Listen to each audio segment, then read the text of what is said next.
ऐका परत एकदा गोड बात तुम्हाला माझ्या तोंडातून सांगितली. मला सांगायला अहो बाबा मी सुद्धा तुमच्यातला शिवभक्त आहे. मी शिवभक्त आहे तुमच्यासारखं.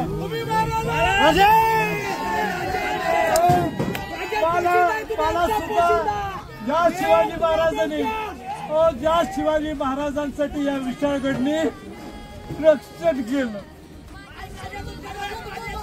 या शिवाजी महाराजांनी ज्या विशाळगडाने ज्या शिवाजी महाराजांचं रक्षण केलं, ज्या विशाळगडाने ही स्वराज्याचं रक्षण केलं,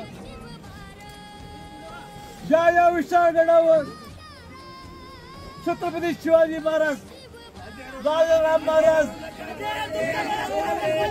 संभाजी महाराज, ताराबाई राणीसाहेब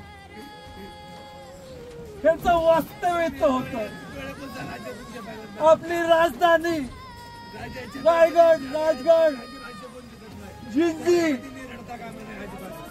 आणि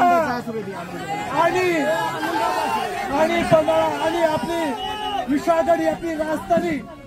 आणि इथं एवढं अतिक्रमण झालं आम्हाला लाज वाटत होती सांगायला हे आमचं विशाळगड विशाल आहे, हा गड विशाल.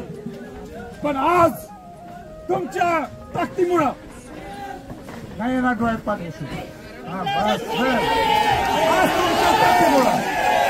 आज तुमच्या ताकदीमुळं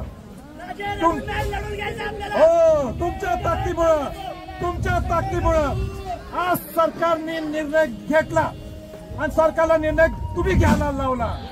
आणि तो निर्णय आहे परत एकदा सांगतो, उद्यापासून विशाळगडचं सगळं अतिक्रमण हे मुक्त होणार, अतिक्रमण ते काढणार. आणि जर त्यांनी काढलं नाही तर संभाजी राजे सर्व शिवभक्तांची गाठ आहे.